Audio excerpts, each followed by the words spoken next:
Warm welcome to all of you in a conversation that we're going to have today about staying inspired in times of tumult.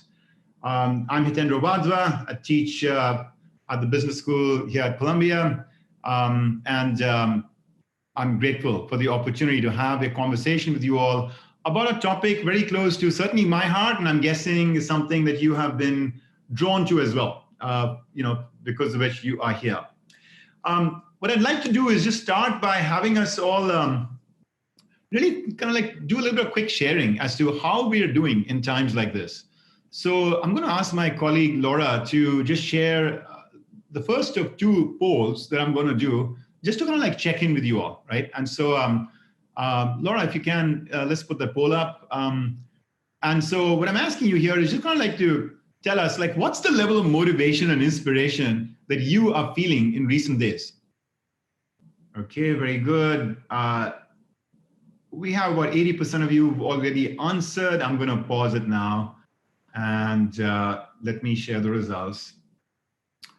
So what we're seeing here is that, about 20% of you are actually feeling even more motivated.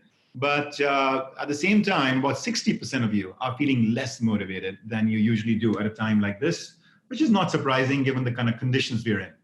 So let's do this. Let's actually now share the second poll with you. So here it is. And what I'm asking you here is for those of you who are feeling somewhat like less motivated, like what are the factors that are causing you to feel that way? And if there are things here that I didn't put into the poll, then feel free to use the chat window and share thoughts and ideas there as well. And let's also use the chat window for just saying hello and getting connected. And so I'd love to hear from some of you and just share also where you're calling in from today, since even while many of you might be current students and active, we're not necessarily all in New York. So give us a sense of where you're all coming in from today. Great, wonderful. I'm going to put up the poll results now. So really large amount of concern about uncertainty about the future.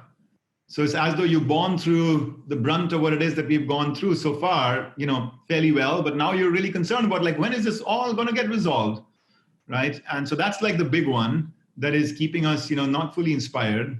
And there are other things like the mix of personal and professional, a sense of like lack of hope, things that we've been forced to give up, upsetting emotions that come and go. Those are the big ones. Great, thank you. And as I'm looking at the chat window, again, even though a large thrust of this conversation is for students who are very active and current today, of course, also for alums, like folks who've taken executive education with us, and this recording will also go to our alums overall. So I know we'll have ultimately a fairly global audience, but I'm seeing it to be quite global even today in terms of where you guys not just hail from, but where you are physically located today. Okay, great. So thank you for that.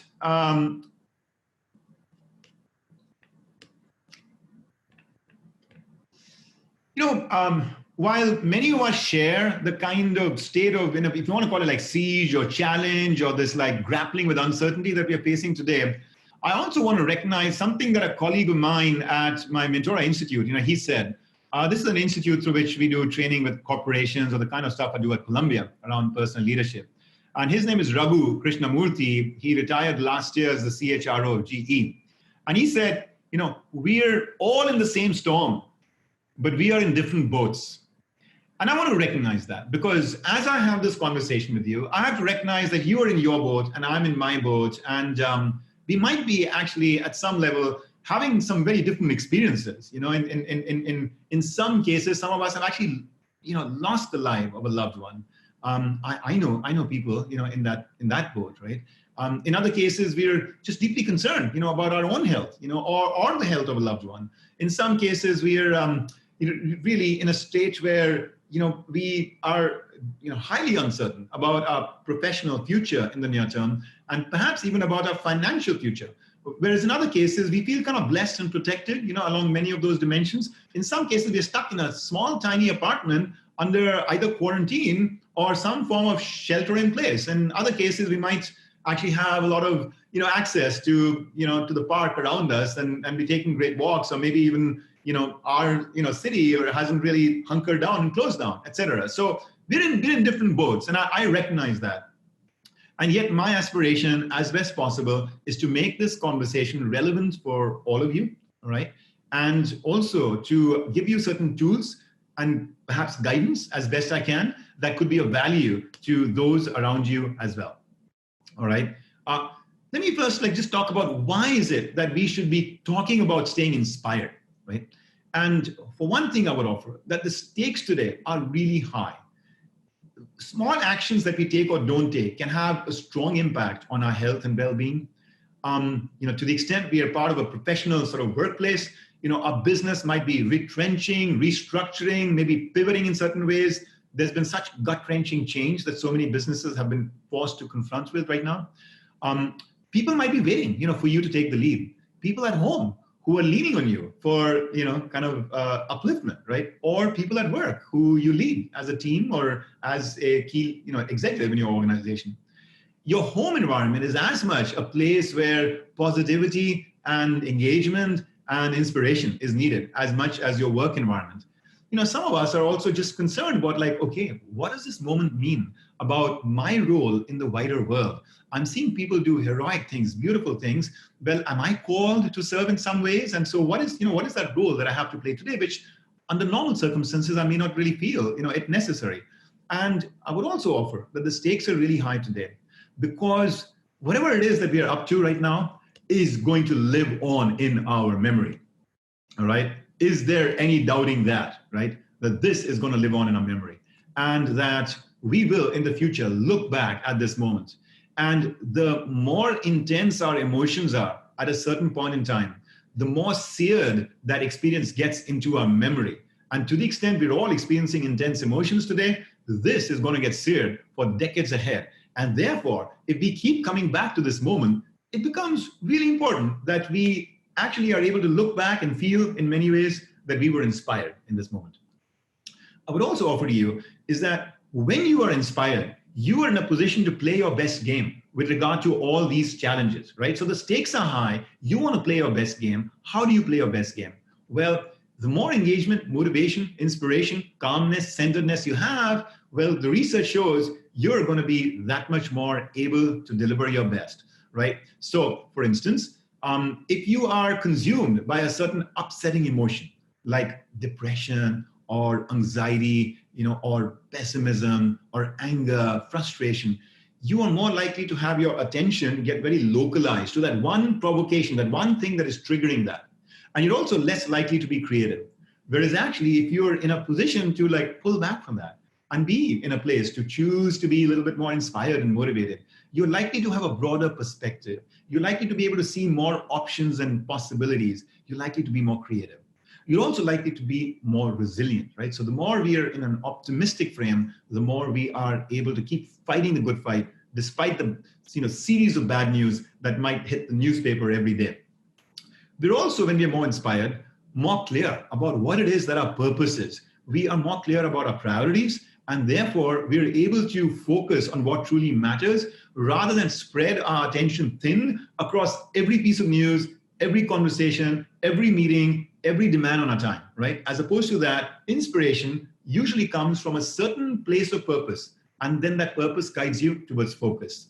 One generally is just fundamentally more fulfilled when one has purpose, and it's also an infectious energy that gets to, really infect the people around you so that they too experience a certain positivity, experience a certain resilience, are able to rise to their fuller potential, and you then collectively, as a family at home or as a team at work, are able to do great things. And so that was a little bit of a quick backdrop I wanted to give as to why my colleague Kristen and I, when we were thinking about what session can I offer, to all of you, we thought about this notion about how to stay inspired in times like this. So let me just pause there for a minute. Let's go back in the chat window and do a little bit of interaction with each other.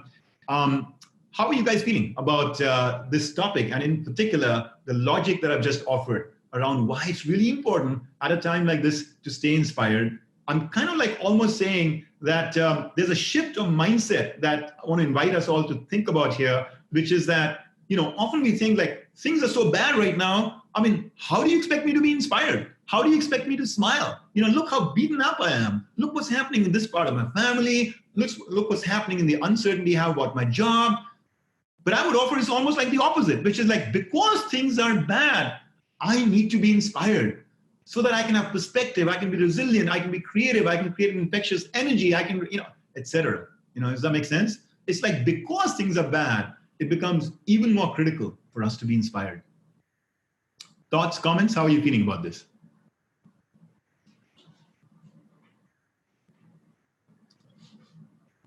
It is good to have fellowship in times like this. People all over the world are feeling similarly to me. Yeah, that's beautiful. And isn't from that vantage point, it a big blessing for us to have this Columbia family, this Columbia community. I guess, guys, for me, I get so much, from this community, and I hope you do too. And it's a beautiful blessing for all of us to have. Not everyone in the world has this. Okay, great. Thank you for the other comments as well. I think it's making sense to all of us. So let's dive right in then. I'm going to start with a story. This was shared by a student of mine in my Columbia class. Actually, before I do that, Jordan's raised, Jordan, I don't know if you, go ahead, Jordan.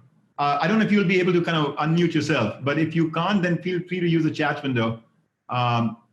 Monica's raised her hand as well. So go for it, guys. Laura, is there a way to hear their voices or? Oh, okay. All right. Okay, Jordan. Sounds like you, next time you have an accidental hand raised, Jordan, we're going to make you sing. All right. Okay. So similarly, Monica, you as well. If you need to inject something, please, we'd love to hear your voice. All right. Okay. So in the meanwhile, go ahead. Monica, was there anything you wanted to say?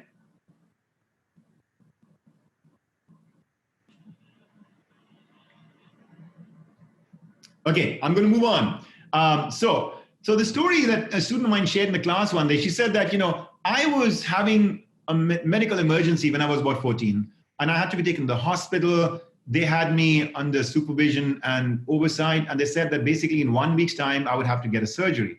It was not going to be life-threatening, but it was still a surgery. And she said that the next day, this physician walks into my room in the hospital ward, and he's looking kind of like troubled. And he pulls my dad out, of the room. And I don't know what happened between them. I learned about it a few years later. But this is kind of what happened. The physician told my dad, I have 2 pieces of bad news for you. The first is that surgery that we were meant to do in a week's time, we'll have to do it today. Your daughter's condition demands that we do it. She's going to be fine, but we need to do that surgery today.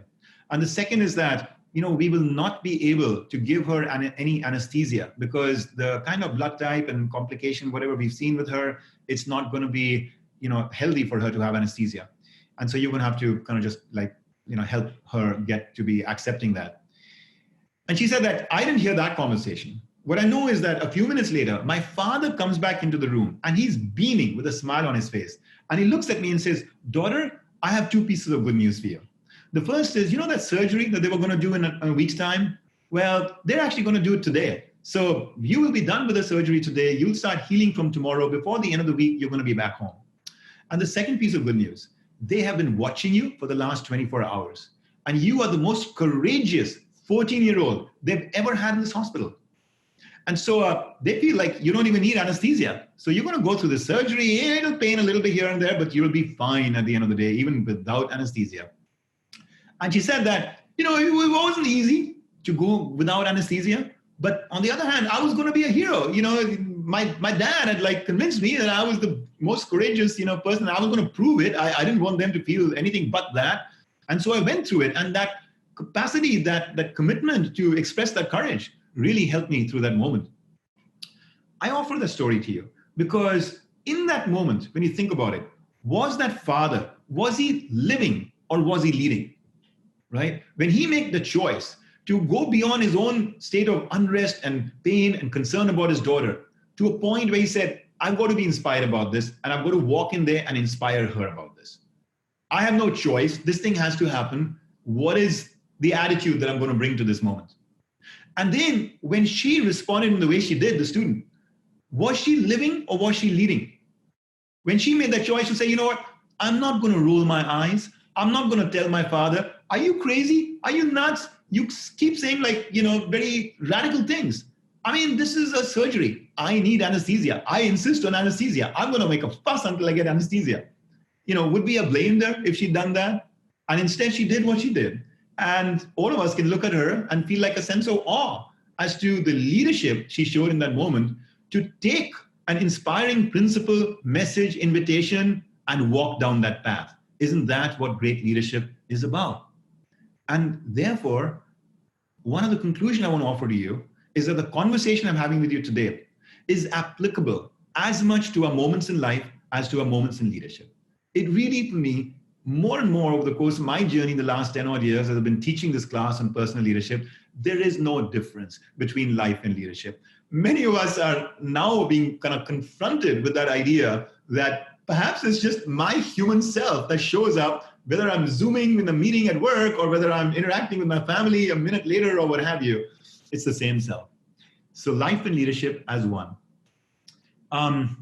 We also might sometimes think, but look, this is who I am. I'm feeling pulled down. I'm feeling anxious. I do get depressed about these things. I can't handle uncertainty, etc. Whatever it might be that your frame for yourself is, right? And I want to again show you that example, right, that we just went through. In that moment, as a father, he could have easily said, look, I'm a father. I feel my daughter's pain. This is horrible. I'm glum. I'm depressed. I'm going to walk in there and I'm just going to be like feeling so awkward and painful about this bad news. He could have said that. But there is also the possibility in you, in me, in all of us to rise to something remarkable and special. There's that potential in all of us. And stories like this demonstrate that there are these everyday heroes. And if they can get there, then we can get there, right? That's the thesis I want us to allow, kind of have you keep in mind, right? Okay, cool. By the way, I've just been educated by our team that you guys are not able to unmute, for the present conversation. But therefore, to the extent that there are things you want to kind of share or ask, feel free to use the chat window. All right. I welcome questions, thoughts, comments from you. And so let's keep using the chat window for that. Okay. So how do we get to this state of inspiration at a time when we're kind of like being beaten up, right? I'm going to do it in two parts, the foundations and then the more practical kind of tactics, right? So from a foundation standpoint, here is kind of like one way to think about life and leadership, which is to succeed, to do well, to flourish in any of these two arenas of life and leadership. You kind of need a certain set of qualities, or a certain set of behaviors. And the success experts might tell you that you need to be decisive, but also the opposite. You need to be patient. You need to be adaptive, but also the opposite. You need to be tenacious. You need to be like a risk taker, but also a risk manager. Very connected in today's age of social media, but also very disconnected in today's age of mindfulness, right? Very visionary, but also very pragmatic, etc. Right? And what happens is, as soon as you start to really compile all the things that are needed to get us to a place of mastery, right, over life and leadership, you realize that it is an insane formula where you have to be everything and the complete opposite. I mean, just think about it. The kind of behaviors and attitudes and styles that might have made you flourish like 2 months ago, suddenly so many of us are out of our comfort zones because we realize we need to be, let's say, for example, I'm an optimist, and I tend to be like fairly confident and comfortable. And that makes me a little bit of a risk taker. Risk taker in the age of coronavirus, in terms of how infectious this very invisible agent is, I really had to build that muscle of like, imposing on myself a much more conservative, more pessimistic sort of like persona when it comes to the choices I'm making in terms of social distancing and exposure to the public or, world outside, because of infections and all of that, right? Does that make sense? As Jeffrey, as you were saying, what got you here will not take you there. So we are constantly adding more arrows to our quiver in order to become a more complete version of ourselves. And I would say that if the only way you approach that is from the outside, is from seeking to acquire and master another behavior, it becomes hard. It becomes essentially impossible. But there's another way to do it. And the other way to do it is to turn the lens within and to start with the thesis that life and leadership begin from what I would call your inner core. And what is this thing that I'm calling your inner core? This inner core is this space within you from where your best self arises. It's that place from where you operate like without ego, without attachment, without insecurities, without fear, all right? And when you are there, you feel very whole. You feel very complete. You don't feel a need to have anybody else come and like save you or complete you or anything like that. You are in your core, you're very committed to some kind of noble purpose. You are very curious. You're not just like assertive about the things you know, but also curious about how in an ever-changing world, there's always something more to discover, both about yourself and the world around you. You are very compassionate. You're very connected with the people around you in terms of their interests and their needs, not just yours. You're also very, I would say, centered in that you're able to operate from a place of great calmness and serenity and clarity from within. That space is your inner core. Now, you and I, we might enter that core and then we might sort of drift out of it from time to time, right? And maybe some of us are 80% of the times operating out of the core, and some of us are 80% of the times operating from within the core. Those personal variations can happen. Some situations may put you back in the core. Some situations take you out of the core. This is the space of your highest potential. And I would offer you that life and leadership, the success formula for life and leadership, is to seek to approach them from this core. The more we are disciplined and have pathways and are aware of when we are drifting apart and then can reset and bring us back to the core, that is in some ways the greatest guidance I can offer to you. Because can I really tell you how to act in your situation without knowing the 1,000 details of how you lived your life, what is important to you or not, what is happening in the arena around you, what trade-offs are you facing?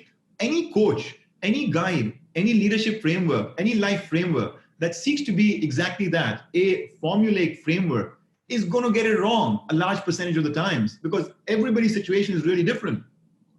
And so to me, this notion of how to inspire yourself and to be inspired and how to act upon that inspiration becomes a very personal choice. And it becomes something that each of us has to arrive at through our own innate wisdom. And that wisdom can be accessed when we are operating at our best from our inner core. Let me just kind of like pause there for a minute and just ask, is this idea of the inner core making any sense? Intuitively, if not practically. I mean, I've told you how to kind of like get there, and we'll talk more about some of those possibilities, but is this idea as a foundational construct making some sense about how it is that we should be seeking to approach the ever-changing and increasingly uncertain landscape of life and leadership?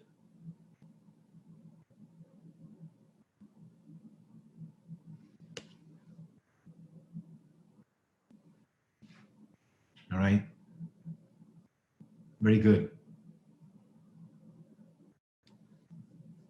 Wendy, I think it was you, right? Yeah, Wendy, I agree with you. It's easier said than done. So keep that thought with you. I want to give you some practical tools. I want to give you some practical guidance, right? I appreciate that challenge you're giving me. Jonathan is saying, yes, focus within first and then attempt to look on the outside. I think that's a beautiful way of putting it. Delphine, yes, the inner core does include your own values and your mission. Absolutely. That's one of the first of the 5 energies that I really describe, as the inner core. That first energy is purpose. So what is your direction setting sort of like, kind of like path in life? What are the values? What are the principles? What is the mission? What is the purpose that you want to dedicate yourself towards? Okay, very good. Great, thank you. All right, so let's now kind of use this as a model for life and leadership. This is you, and this is the world around you. This is your family, your friends, your colleagues at work, your classmates, and everybody else, right? Now, what I would offer to you is that when you enter this arena, when you're interacting with any of them, step 1 of getting to an inspired place is get yourself really anchored in your core. Because when you're off base, when you're out of kilter, when you're not acting from your core, you're going to be frazzled, you're going to be insecure, you're going to have some kind of obsessions and attachments that take you down certain blindsided paths and etc. Right? So start by anchoring in the core, then project this core on the outside, operate with this energy on the outside.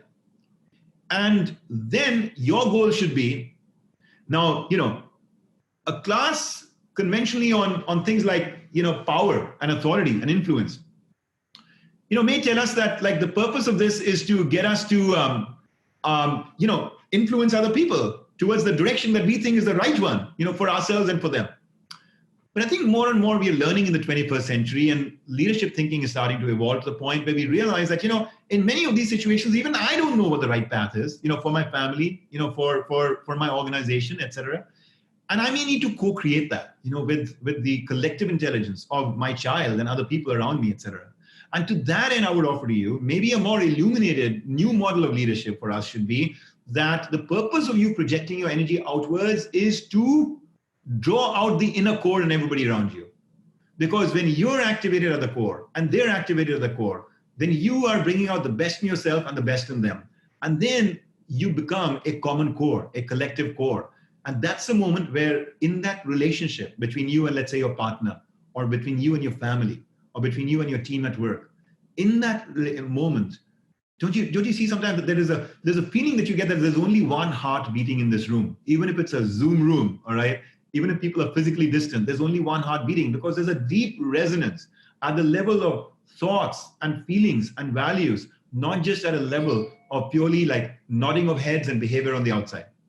And that's what I call the collective core, the common core that people are, really starting to activate in their collective journey, right? And that's what I would offer to you is a model of leadership. And the thing is, like, see, if I were to ask you, think about like, the people in your life, like who are the people who are kind of like inspiring, who are like uninspired, and who are kind of like average, right? Maybe you'll put some people here and some people there, right? What I find from like the great leaders of history, right? People like an Abraham Lincoln, a Mother Teresa, an Eleanor Roosevelt, or a Gandhi, or Steve Jobs, or a Nelson Mandela. I mean, none of these people may be perfect, but one common theme I see in them is that they were able to draw out the inspired quality from the people around them, right? Then the quality of inspiration they drew was very unique to each individual. So in the case of Winston Churchill, in the Second World War, he really needed people to practice what? Courage. So he was able to draw out a lot of bravery and courage from them. In the case of Gandhi, he needed people to be very peaceful so they could engage in a non-violent revolution against the British. And so he needed peacefulness. And he was able to draw out peacefulness from people. Mother Teresa was able to draw out compassion from people. Steve Jobs was able to draw out creativity from people. I'm not just kind of like making this up. There is like really powerful evidence about people who interacted with these individuals and who talk about like how you couldn't walk away from Churchill without feeling a little bit braver. Or when I was in the presence of, Steve Jobs, he convinced me that I could do things I never thought were possible. My creativity just kind of went way up. Or a study done at Harvard, which shows that after watching just a film on Mother Teresa, people came out just wanting to be really compassionate. So the thesis I'm offering you is that within each of us are these latent energies of courage and compassion and creativity and what have you. And our role as, let's say, a change maker, a leader in our family and in our community and at work, should be to identify what is that quality of the core that I really need to light a spark and a fire on, today with my team, with my family, with myself. And then what do I do to get to activate that? Because latent in everybody is that. In other words, in this bell curve, when you made some people C and some B and some A, I would say that everybody is C, B, and A. The same person in certain moments is inspired and other moments is uninspired. And it is for us to figure out how to draw upon the most inspiring side, the latent the latent inspiration that is there in everybody. Okay, so here is one exercise that I find very helpful that we do at my institute at Mentora to start any meeting, right? Which is to seek to help people activate their core, to take them a little bit closer to their best self. And I'm going to invite you to join me in doing this with me, right now, right? Are you open to it? A little bit of kind of like a mindfulness moment together. Do I have your permission? All right, let's do it. All right. Thank you for opening us up to it. So I'm going to invite you to sit in stillness, even if it's a little bit sort of unnatural. Just invite yourself to go into that space, maybe a bit out of your comfort zone, to still your body and relax it. Make sure there's no stress or tension in any part of your body. Here's one thing that will help us do that, which is a few slow, deep breaths. So I'm going to ask you to breathe slowly, a trickle of air coming into your lungs. And as you're breathing slowly, tense all parts of your body. Once your lungs are full, slowly exhale. And as you're exhaling, visualize the tension leaving all parts of your body and relax all parts of your body. Slow exhale and relax. Now again, slow inhale with tension, deep inhale, and then slow exhale with relaxation, releasing all the stress and tension from any part of your body. And for one last time, slow inhale with tension, exhale and relax. Get back into a still posture. Keep your eyes closed. Do not be distracted by other sounds that may be going around you. And let me invite you to focus your attention on your heart. Visualize a small sphere of light in your heart.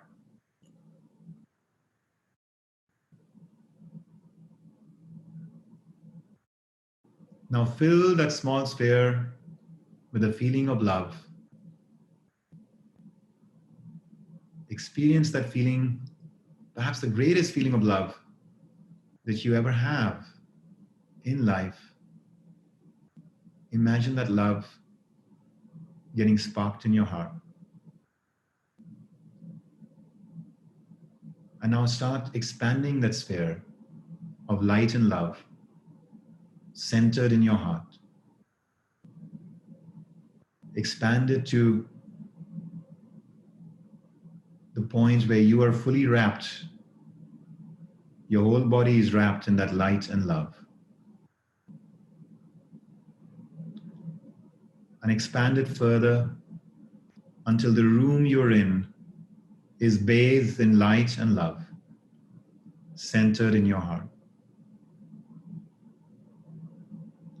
Expand it further until others in your home and in your neighborhood are all bathed in light and love, centered in your heart. Feel that love expanding. Now include more in your community, among your loved ones, everyone that you know, and even those in humanity who have not crossed your paths. Visualize the sphere of light and love anchored in your heart, enveloping all of us in its glow, in its care, in its love. Visualize our whole planet bathed in light and love, centered in your heart.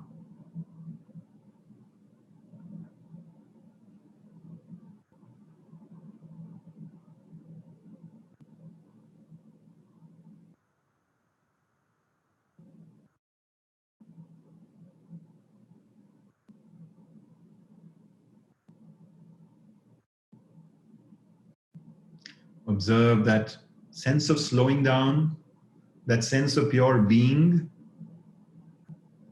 and that little flavor of love that you can intentionally activate through a small little practice like this.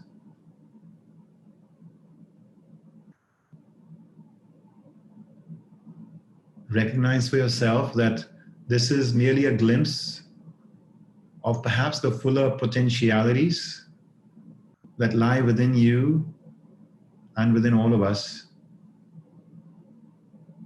if we were to keep progressing in a disciplined way, the focusing of our attention, the pinpointing of our mind to that aspect, to that quality of our core that we wish to activate in any given moment.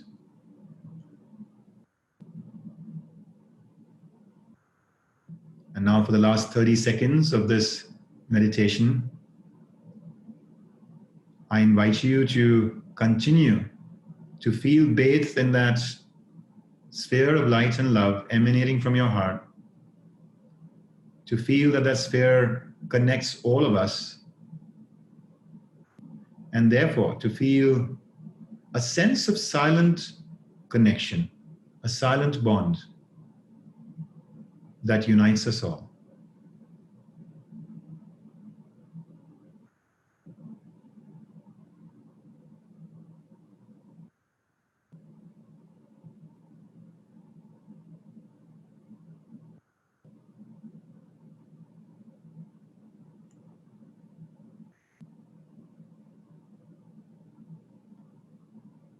And now, as I gradually invite you to bring your attention back to the space in the room that you're in and to our webinar, let us strive to just keep a little bit of our awareness in that space within, in our inner core that we have nurtured in these last few minutes.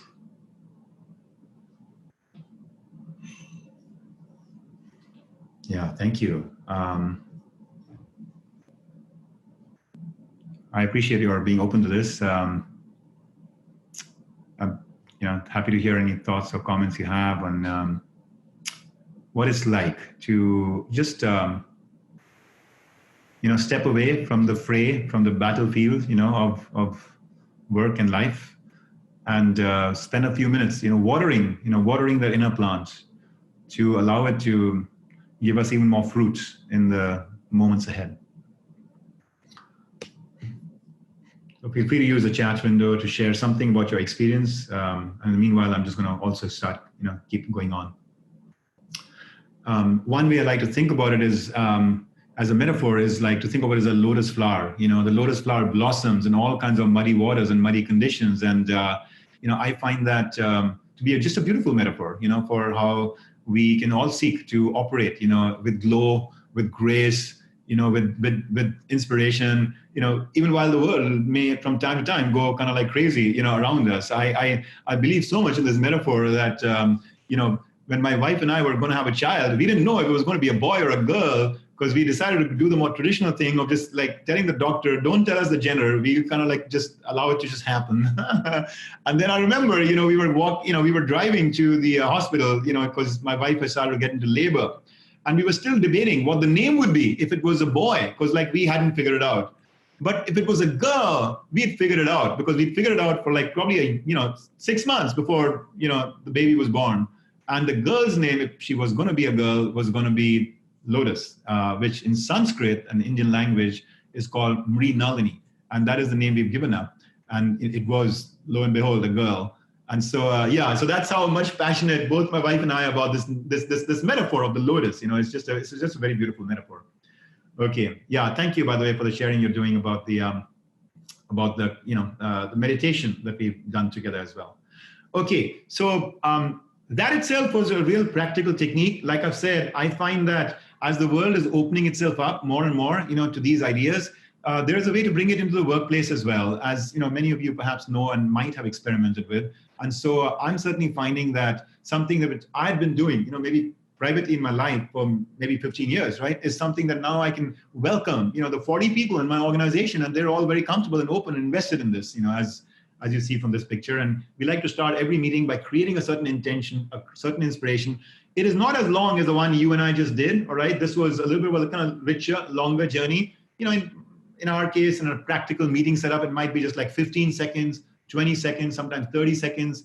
if everybody really needs it and they're open to it and they want it, maybe you go on for a couple of minutes. But practice like this can be done in a family, can be done in a business context as well.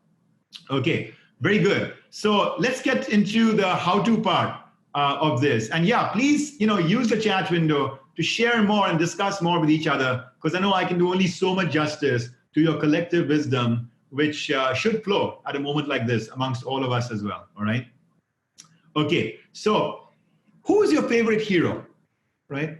Who do you, just kind of like offer up one name. Who is your favorite hero?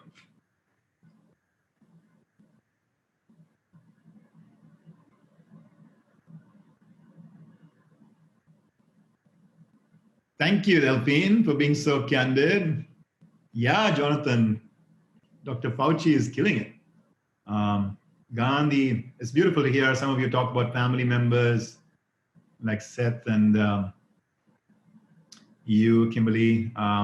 Yeah, and Jagannath and Elena as well. Beautiful. Yeah, and then you're mentioning some beautiful people.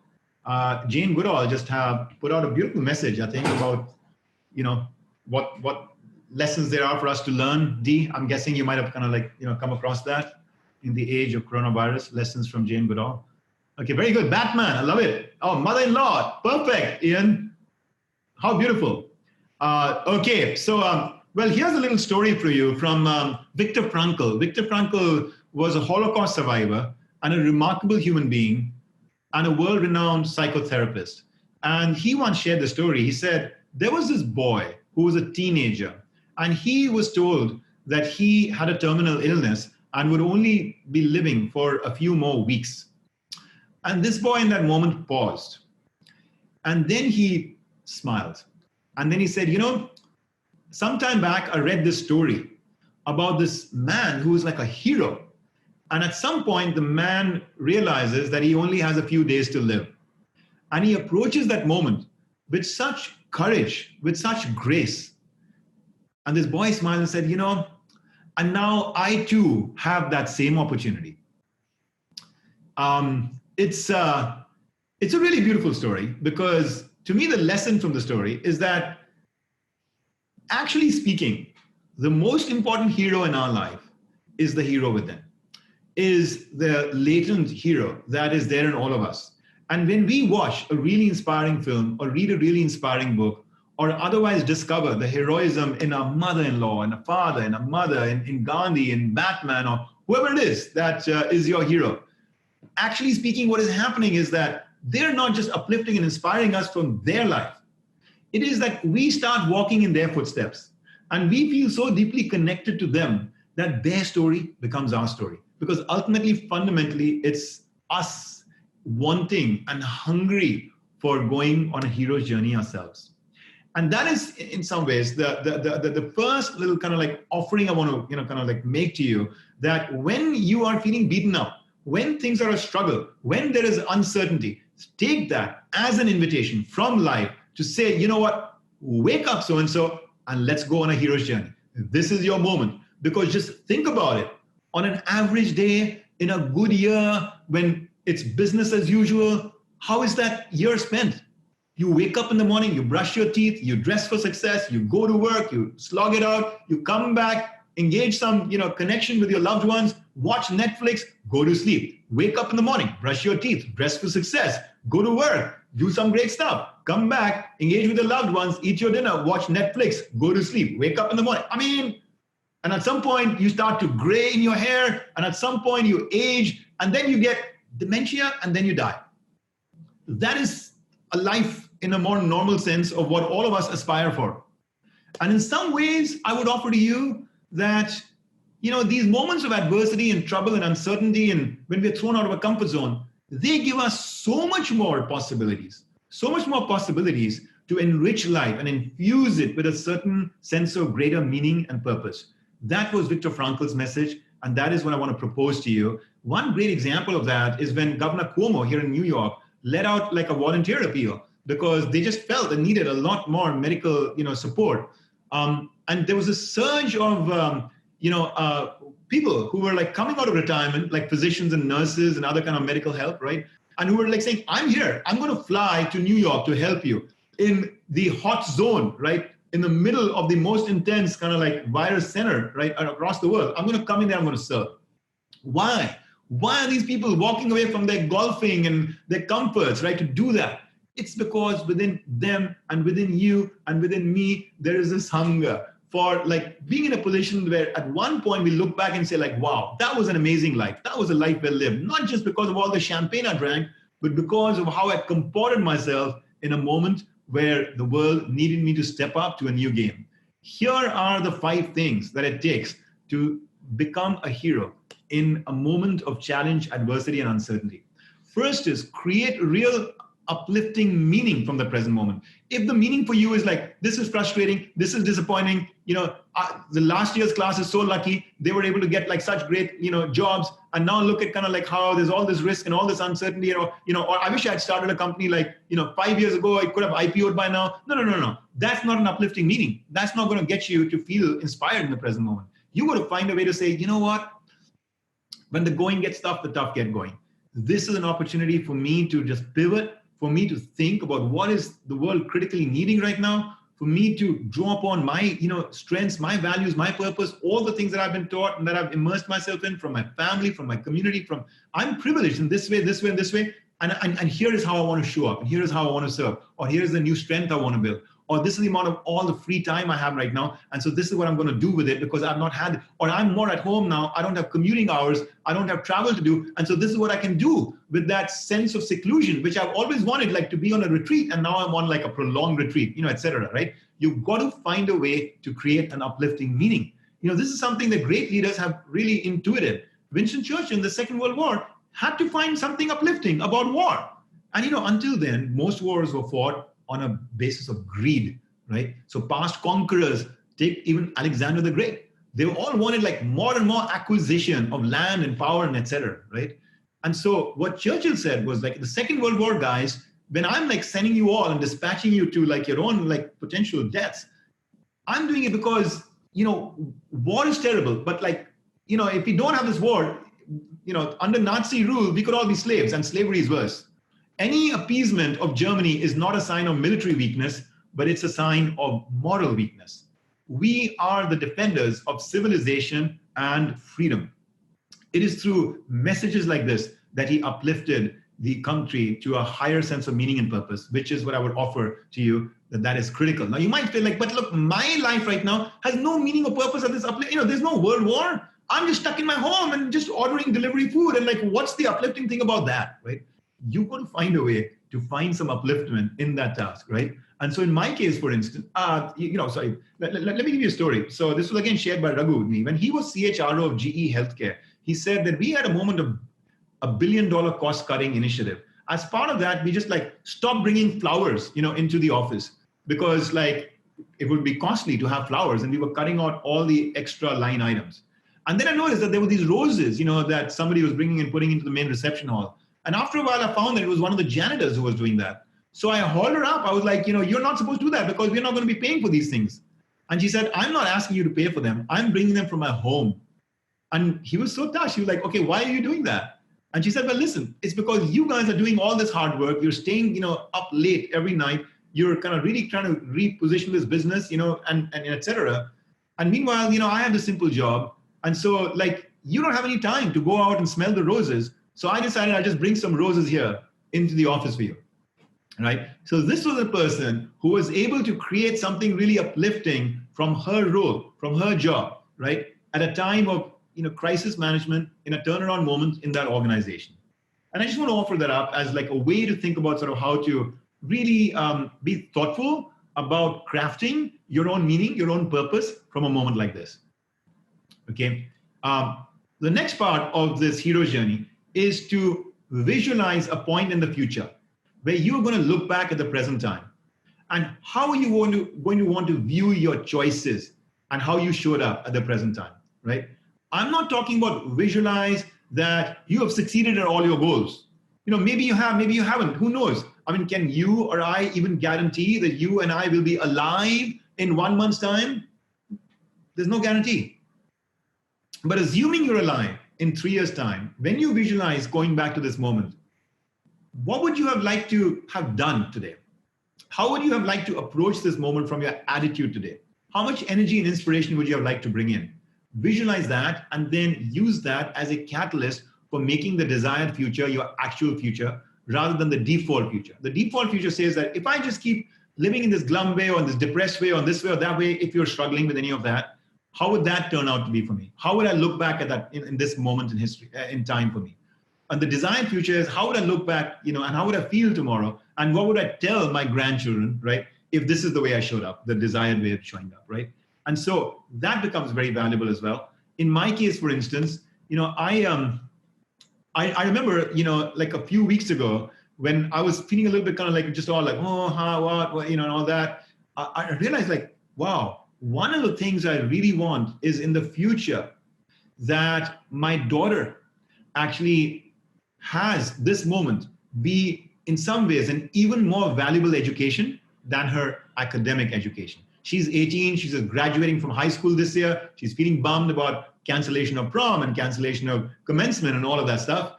But in the meanwhile, I'm thinking to myself, after thinking about this framework of an uplifting meaning and of like a desired future, is that if I'm able to help her derive meaning and generate a perspective about going on a hero's journey and think about like what she's doing to help serve the world and feel a sense of blessing about all the things that she has in her world and her life, and a sense of acceptance and a sense of strength from within, even while empathizing with her about the things that she's lost, maybe she's going to develop a sense of resilience and adaptability and acceptance and capacity to withstand, uncertainty, which will help her all through her life in the future, right? And that's the desired future that I want for her, all right?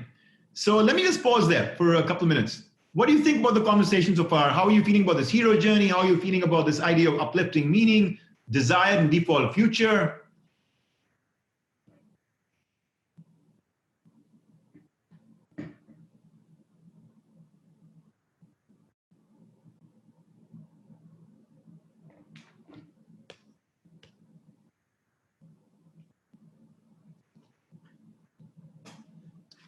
Desi, sounds like you've written a book on this. Congratulations to you. Good job. And if you like, feel free to share the name of your book here so people know what to look for if they're interested. Great. Thank you. Thank you. We can break up life into small steps, and we can, with great intention, craft each of those steps. And when we do that, we gain mastery over life. We gain mastery over the moments of our life. We feel a sense of agency and control, or what otherwise might seem to be like big and complex and uncertain, all right? Keep that thought in mind. It's all about small steps. The next small step is recognize that you got a choice to make here, which means that you have freedom. Freedom is not just about like being able to walk outside whenever you want to and go to any party you want to and any sports arena you want to. There's another kind of freedom, which is like inner freedom. And inner freedom is about recognizing that you have a choice to make. I have found this to be very important for me every morning when I wake up and when I step out of my bedroom and I know I'm going to engage with the world, I'm going to engage with my family, I'm going to engage in a conversation with my colleagues or something.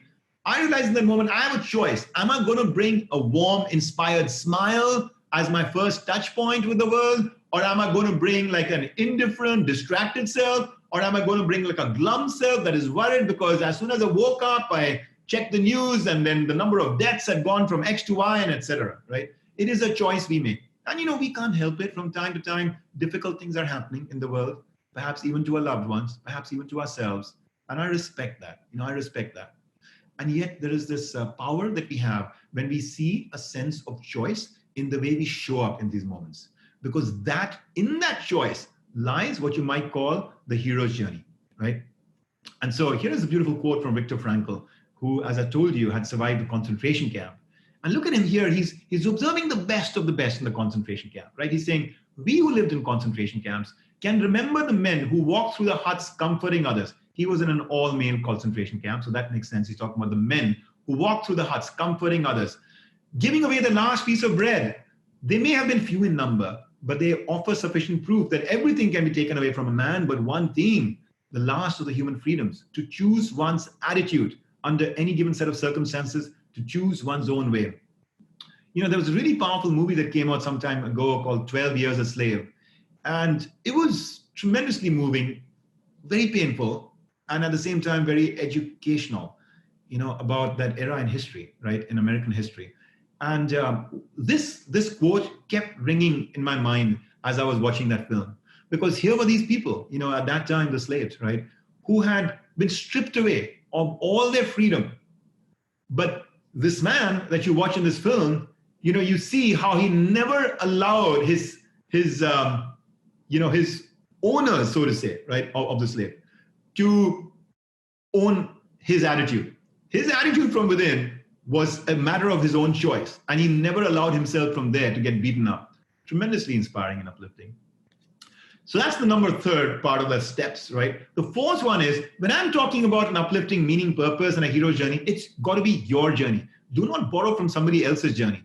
Do not just start bringing roses, all right, to your home or workplace, because that's what that janitor did. Maybe that's right for you, but for each of us, there is going to be the right path. And you got to figure that out based on the resources you have, based on the passions that you have, the strengths that you have, the needs of the community, that you're a part of, the values that you stand for, your sense of purpose. And I would say the most important thing, what your inner voice and your intuition guides you to do. Do not copy somebody else's meaning. Find and discover your own, but make it come from a deep place. It cannot come from a place of like emotional ferment or impulse, or just some quick rushed judgment. It has to come from a place deeply thought out from within you, right? And let me give you an example of that, right? On the left, you have Andy Grove, and on the right, you have Mirada Horokova. Andy Grove from Hungary, Horokova from the Czech Republic. Both of them faced similar circumstances, having barely survived out of the terrible World War II kind of atrocities, to find that their nation got caught in the grip of a communist revolution and ultimately communist rule. Andy Grove decides to escape from it, comes to the United States, goes to school here in the New York area, acquires a PhD, and ultimately thrives and flourishes as employee number one, and ultimately the CEO, very visionary, of Intel, right? And kind of like becomes a founding father of Silicon Valley, mentoring among other people, Steve Jobs. And on the right, Mirada Horokova, facing the same kind of circumstances in the Czech Republic, decides to stay there, decides to launch all kinds of protests against the rising force of communism. Within about a year and a half of that, gets to be arrested and gets to be put on like a trial of treason, in some ways falsely so, and ultimately is killed by the establishment, right, that didn't want her around. And so she's gone. And Andy Grove flourishes for the next several decades in his role. Can I actually claim that one of them is a bigger hero than the other? Isn't that a very personal choice? Shouldn't you and I like bow to each of these two for the incredible heroism they showed by making the choices they made? Wasn't that their own purpose? Were they not being true to their own purpose? And therefore, when I talk about a hero's journey, isn't that something that only you can tell what it needs to be for you? Andy Grove was right and noble in what he did, and so was Horokova, right? And that is kind of like the offering that I just want to offer up to you, right? That you got to be able to craft this and make it happen from within. The last little piece of this hero journey is that make it a credible path. By credible, I mean typically when you are having to stay inspired through times of struggle and strife and uncertainty, well, then there is risk. There are possibilities of loss that lie in the imminent future, in the immediate future. And you cannot ignore that in a Pollyannic way by trying to go on some kind of like a path of positivity and optimism and all love and what have you, right? That is not what this journey is about. So for example, right, Winston Churchill faced a challenge like that when he realized that his people were not believing him when he was asserting that the right thing to do for Britain was to fight the good fight and not allow Hitler to in any way make them forced to negotiate and reconcile and accept. No. Meanwhile, France was falling, Britain was beating a hasty retreat, an ignominious retreat from Dunkirk, or about 200,000 of its military. They were just not in a good place. But he had to find a way to inspire them. And so the way he does it is that he uses words like this: I have nothing to offer but blood, toil, tears, and sweat. We have before us an ordeal of the most grievous kind. We have before us many, many months of struggle and of suffering. Notice in saying that, he is establishing credibility with his audience. He's saying, believe me, trust me, because like you, I'm also seeing a lot of challenge along the way, right? But then he also says, if this Long Island story of ours is to end at last, this is another speech of his, let it end only when each of us lies choking in his own blood upon the ground, right? There was a sense of heroism in him. He would say, like, what is our ultimate goal? Victory, victory by fighting this war on land and sea, on air, and, etc. Victory because there cannot be any defeat. And so that is the credibility that allows you to ultimately feel for yourself and others that you are in the right with regard to this vision you have for the future, right? By the way, in that hero's journey, you do not even need to be able to prove to yourself that you will survive the journey materially and physically, that you will achieve financial success on the other side. You will, if conditions are right, but if the conditions are wrong, you will still be a hero as long as you approach it that way. So what you can be guaranteed about is the heroic quest that you're on, just like Andy Grove was and Mirada Horokova was, right? But you cannot be guaranteed the outcome. Do not believe that inspiration comes when I can be guaranteed a material win at the other side. No, inspiration is independent of whether or not you can guarantee that. Just like in the case of Churchill, he's inspiring his people, millions of whom were going to lose their lives. All right. Now, the last little piece that I hid from you when I gave you those 5 pieces of the hero's journey puzzle is the following: that to really complete this puzzle, there is a missing part of the jigsaw, which is that you become a hero when you grow. In other words, when you use a period of struggle and adversity to make you better, not bitter. There is something unique in today's times that may allow you and me to become a new version of ourselves, that we would have never been given this gift and this opportunity if things had stayed smooth through January, February, March, April, and beyond 2020. What that may be for me might be different from what it may be for you. All of us have started to more consciously wash our hands. All of us have started to, in some ways a little bit like be more at peace with like hanging out at home on Fridays and Saturdays rather than feeling the urge to socialize and go out for a drink with our friends. There are so many ways in which life is forcing us out of our comfort zones, and you just never know. Let me ask you this: have any of you experienced some tangible growth coming from this period of uncertainty and challenge and restraints and restrictions? Have any of you, can you share in the chat window something that you're sort of like feeling is like, oh wow, I've grown in this way.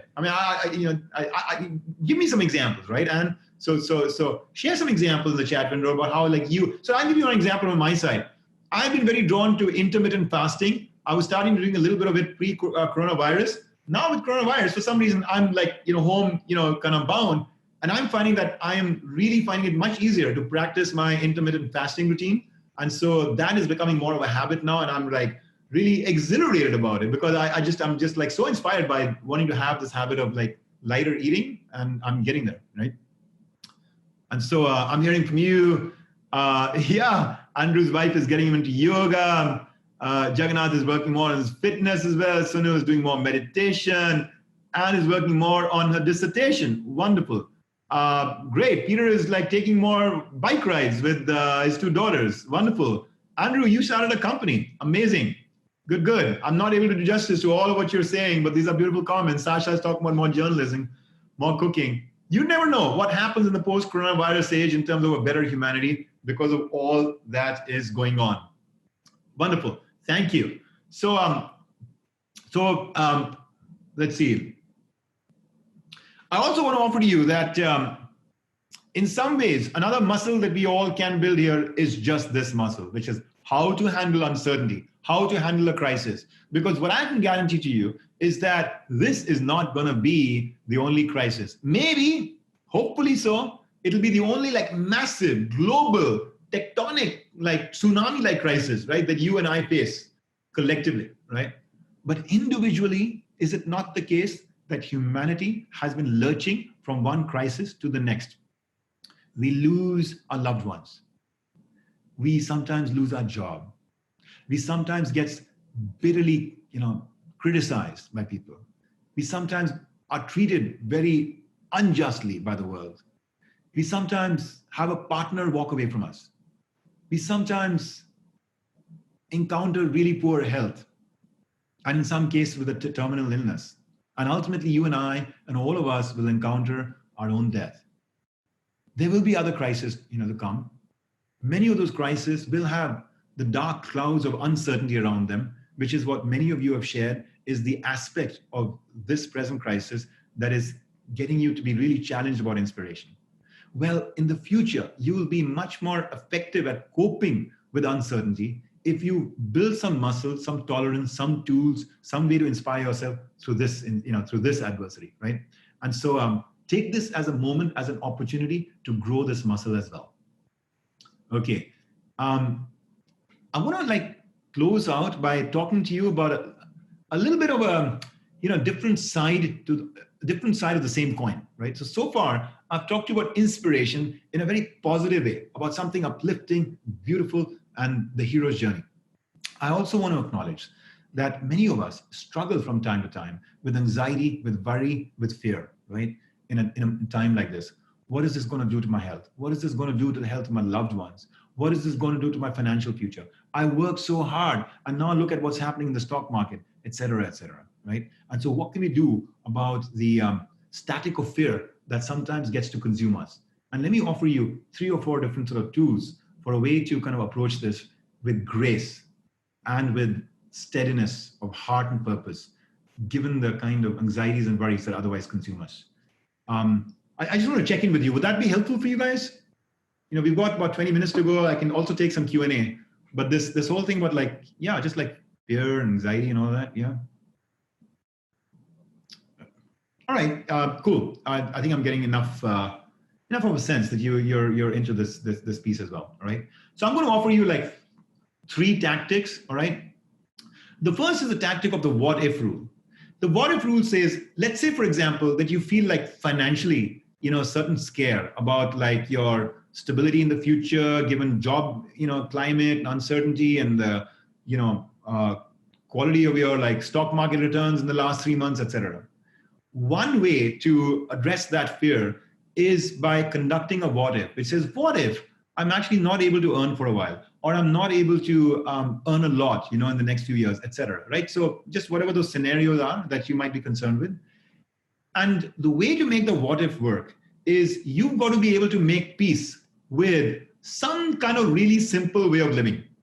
So I'll tell you in my case, when the 2008 crisis happened, I went through this kind of, moment of fear and anxiety about my financial future with the state of the stock market and just the state of job climate. I was here at Columbia. I, wasn't at risk of losing my job or anything, but I just wondered and I feared what's going to happen to universities and things like that. And so in that case, I said, okay, what's the worst case? And I said, the worst case is I'm not able to afford a New York life. I'm out of a job. What am I going to do? And I said, well, I'm going to just take my family and I'm going to knock on my parents' door back in my hometown and just say, look who's back, and, in that small sleepy town in India called Chandigarh, it's a beautiful town. They're going to welcome me as it is. They feel like, you don't spend enough time here. You've got a daughter now. We don't get to see her as much. Come and spend time with her. So they loved actually having us back. And then I'm going to have my mom's home cooked food. I'm going to take walks by the lake. I'll work on writing a couple of books. I mean, it's not a terrible life. For a couple of years, I could easily take that. And it almost sounded inviting. Similarly, there's an ashram in the Himalayas, which is a place that I've gone to, a few times. And it's scenic, it's beautiful, it's quiet, it's simple, it's very soulful to me. And I remember when I'm there, I feel like, I could spend the rest of my life here. And that would be okay. And the cost of living there is probably around the order of about $300 a month, something like that. And I've always found that to be something that brings a lot of peace to me. and security to me. Knowing that there is a place I can go to where at $300 a month, I will be okay, I will be whole, I'll actually be quite inspired and uplifted. And so it may not be the option that you actually pursue, but if you do have a way to make peace with the fact that there are ways you can radically simplify your life and your financial wants and demands, then the what if technique makes you much more feel at peace with any kind of financial outcomes for the next several years. But it requires that discipline of making yourself recognize the power and joy in simplicity in life. The other kind of fear we might have is about health and death and all that, right? And there is an article that I've written on this topic, Overcoming the Fear of Death. That article can do a lot more justice to this than I can here. If you're interested in getting a copy of that article, just sign up for my newsletter. You can do that at hitendra.com, my website. Right up front there, it sort of invites you to sign up for a newsletter. And I will be just in the process of putting the finishing touches in that article. It's my newsletter is just something I've launched, literally actually this week, and I'm putting out one article, every week. And so this will be one of them featured there in the next few weeks. And so that will do more justice to it. But I do want to kind of offer this thought up. I think it's really kind of like an important quality for us to explore. How do I, rather than ignore death, or live in fear of it, how do I sort of accept the inevitability of it and wake up every morning with a state of like graceful awareness that life is a gift. Every moment is a gift. Every moment with a loved one is a gift, because it's not just my death, but even their death that I might fear, but that I can also transcend that fear by seeing that as a gift. And of course, like I said, we can do a lot more justice to this because it's a deep topic. It's a very personal topic. Part of my insights on this has come from students' stories in my personal leadership class, which have been amazing, amazing. Some of them have, shared stories of early loss in their life of a, caregiver, a loved one, etc. And it's just incredible, the kind of inspiration, growth, resilience, strength, that has come from this. So that website is just, hitendra.com. Here's a beautiful quote from Abraham Lincoln, right? And he says, if I am killed, I can die but once, but to live in constant dread of it is to die over and over again. Really, really thought-provoking and beautiful. Okay, so the second thesis I want to offer you, beyond the what-if technique as a way to manage the static of fear, is to strengthen your faith. For some of us, that might be faith in God, might be faith in a certain saint or a prophet. But for others, it might be a faith in justice, a faith in humanity, a faith in your values, a faith in, your ancestors and forefathers and mothers who have like guided, you to the present moment and who you feel the energy and spirit is with you, etc. Each of us has our own fountain of faith that we turn to. And if that's not something that you really nourished and cultivated, then I encourage you to use this moment to consider what is that source for you? What is that source for you, right? In my case, for example, I do have a tremendous, desire to feel a connection with the creative spirit beyond the universe. And for me, there are 4 axioms. I'm a mathematician at heart. That was my first love back in college and graduate school. So mathematicians like to think about the world in terms of axioms. The simplest statements that you can distill a mathematical system into, from where logically you can derive all the rest of the system, right? So if I had to take life and I had to derive it from like 4 axioms, for me, what those axioms are really relates to my connection and relationship with that cosmic force, that creative force. And for me, those 4 axioms are A, that this force is omniscient, which means it knows everything in every corner of the world. It is omnipresent, it's present everywhere. It's omnipotent, which means it has the power to do anything. And it's all loving. And so if I'm actually bathed by a spirit that it knows everything, that is present right here, is able to do anything and loves me unconditionally, then what do I have to fear? Then that spirit is taking care of me every moment. And even when I'm inflicted with a certain amount of pain materially, It's coming out of a certain love that the Spirit is having with me. And there's a certain conversation that the Spirit is seeking to have with me. And there's a certain goal where the Spirit is trying to mold me and sculpt me into something even more beautiful through that experience. And this is what I've learned from books like this, which are books that have really helped deepen and inspire and inform my faith, right? And so these are just examples. I mean, I tend to be very inspired by the mystic traditions of all great faiths, around the world. And through all of those, I have, found this common ground that all the mystics stood on in terms of their desire to attune themselves to some kind of universal force, out there, which was, like I said, omniscient, omnipresent, omnipotent, and all-loving. And I just shared this to give you one example for how you can almost mathematically approach your faith and appeal to it in moments like this, when sometimes we get a little bit shaken and rattled, right? Now, here's a woman who is approaching her path through a kind of faith that I find tremendously inspiring as well. When the coronavirus crisis, shook us up, for some reason, the first person that I thought about was Anne Frank, right? And her diary, right, of a young girl. And perhaps many of you might have heard of it, right? She was hiding from the Nazis and ultimately perished, right, after being found and sent to a concentration camp. And she spent 2 years when she was in hiding, writing her diary, right? And it's just a wonderful gift, that she has left behind for posterity. My daughter is the one who first brought it into our home when she was young, and she would all hold on to that book, not because it was a book.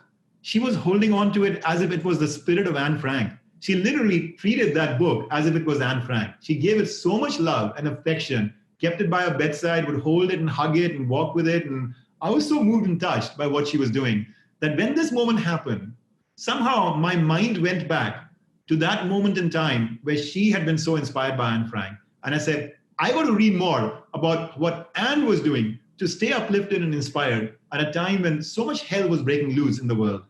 And here is a beautiful passage from her diary, right, which I think can be just a tremendous testament to the power of faith, even if faith is just purely a belief that you have in the possibilities of humanity, right? And so she says in the diary, she says, it's utterly impossible for me to build my life on a foundation of chaos, suffering, and death. I see the world being slowly transformed into a wilderness. I hear the approaching thunder that one day will destroy us too. I feel the suffering of millions. And yet, when I look up at the sky, I somehow feel that everything will change for the better, that this cruelty too will end, that peace and tranquility will return once more. In the meantime, I must hold on to my ideals. Perhaps the day will come when I'll be able to realize them. Isn't that beautiful? Isn't that beautiful? And when I look at what's happening and the impossibility of how to tame this virus as it seems right now, and the months ahead of all kinds of uncertainty and disruption, I remind myself, just like Anne Frank is doing here, that there have been periods of all kinds of tumult in humanity in the past. And humanity has prevailed over them and has emerged even wiser and stronger and a higher civilization from them. And the same is going to happen this time. The same is going to happen this time. The same is going to happen this time. And that, that faith, keeps us thriving and flourishing, gives us, a kick every morning when we wake up and do our bidding. And my last and third tool that I want to offer to you around how to eliminate that static of fear is what I call an affirmation. See, here is what the science and psychology will tell you.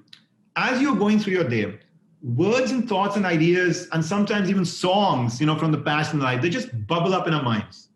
And unconsciously, they affect our moods, they affect our mindsets, and they affect our behaviors, right? So for instance, what the research shows is that if I were to do something to infect your mind with a word like slow, decrepit, old, whatever, and then I ask you to walk from point A to point B, you're going to walk slower.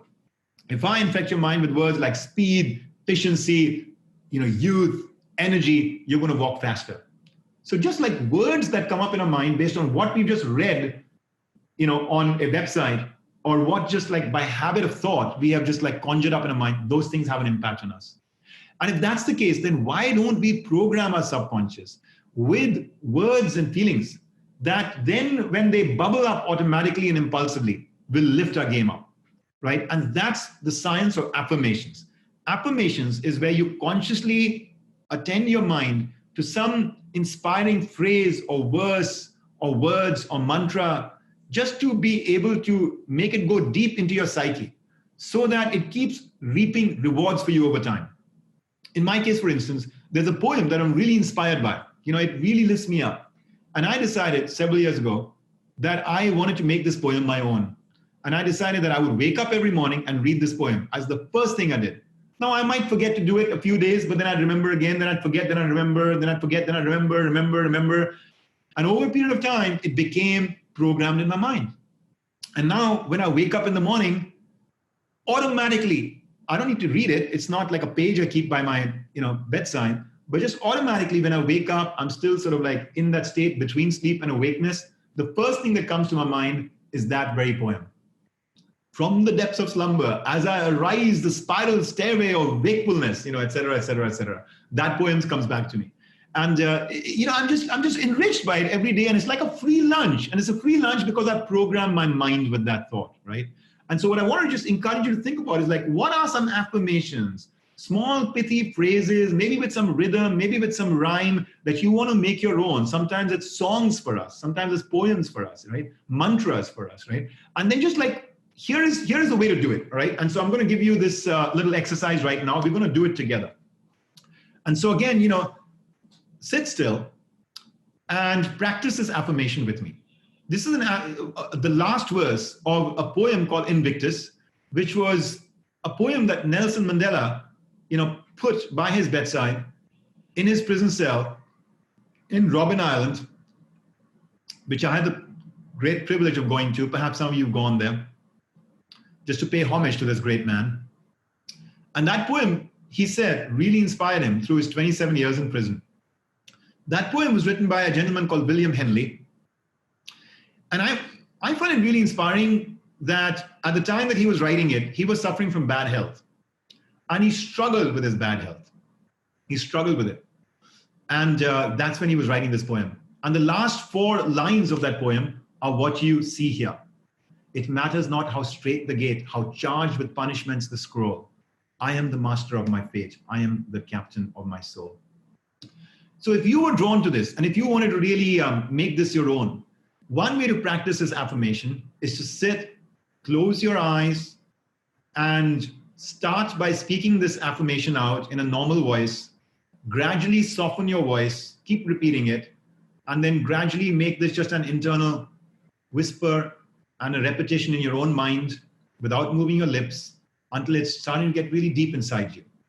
Do that for a couple of minutes. Do that again the next day, the 3rd day, the 4th day. After a while, you will see this poem will start coming back to you randomly at odd hours and times, sometimes at the hour of need, when you really need it, when you're feeling really beaten up by the world, right? So it'll go something like this. If you sit still, I'm going to just kind of do it for you. It matters not how straight the gate, how charged with punishment the scroll. I am the master of my fate. I am the captain of my soul. It matters not how straight the gate, how charged with punishments the scroll. I am the master of my fate. I am the captain of my soul. Matters not how straight the gate, how charged with punishments the scroll. I am the master of my fate. I am the captain of my soul.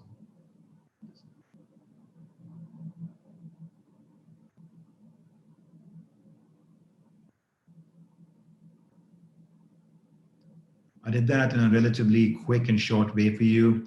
But, ideally, if you were to repeat that about 10 times or so, you'll see, it starts to get not just memorized, but really seared, inside you. The more when you're speaking these words, the more that you can feel the energy in them, you can feel what they stand for, because ultimately it's not about the words, it's about the energy. And so the more you can connect with that energy, the more you will find that it will have the desired impact on you. All right. That's really it. That's all I wanted to share with you for today. Here's a quote that I really like from somebody that really inspires me. And I use this quote from time to time in moments like this, which is, a smooth life is not a victorious life. It's not a victorious life. Whereas today, with what we're going through, we can actually get to feel victorious if we play this game the right way. I'm going to leave the last couple of minutes that we have for comments, questions, thoughts. I realize we're kind of a little bit out of time. My regrets for not giving us more space. Use the chat window as well to share, like Jagannath is doing, your favorite affirmations, your favorite poem, your favorite verse, your favorite mantra, anything that you think for you really lifts your game up to another level. Share that, because I know that we'd all love to see that. All right. And for those of you who are kind of leaving, before I formally close it out in just about a couple of minutes, thank you and be well. But I'm happy to use the chat window for any kind of final thoughts, comments you have. And the poem that you are saying that I use, what is it? For me, it comes from a spiritual place, because I want to use it to like deepen my connection with God, right? Which some of you will relate to and others may not. And I respect that, and that's why this is a much broader tool that any of us can use. But here's the poem. If by Rudyard Kipling, you're saying it's very good. Kevin, looking forward to seeing you in the block week as well. Yeah, thank you to all of you. Look at that beautiful quote from Theodore Rothke.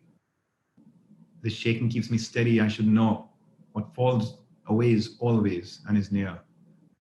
It's beautiful. Thank you. Yeah, that's a Jagannath. Is that from Tennyson, if I remember? The Old Order Changeth. I remember reading it in school. It was a beautiful poem. And it's a very valid one for the kind of disruption we are having today. Thank you, Diane. Yeah, namaste. Beautiful. The scriptures are a great place to get your affirmations from. Thank you, Adolphus, for sharing this quote from the Bible.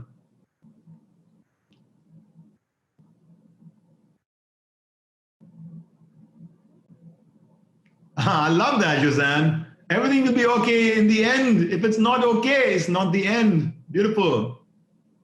I love it. Oh, yeah, okay, great. Thank you. Okay, thank you all. I think we're in a good place to let you guys go back into your beautiful lives, all right? Challenged lives, but beautiful lives. Keep that going, keep that spirit, and foster that community, both at home, at Columbia, and at work. I'm grateful to all of you for joining us today. All right, be well, and I look forward to staying in touch. Thank you.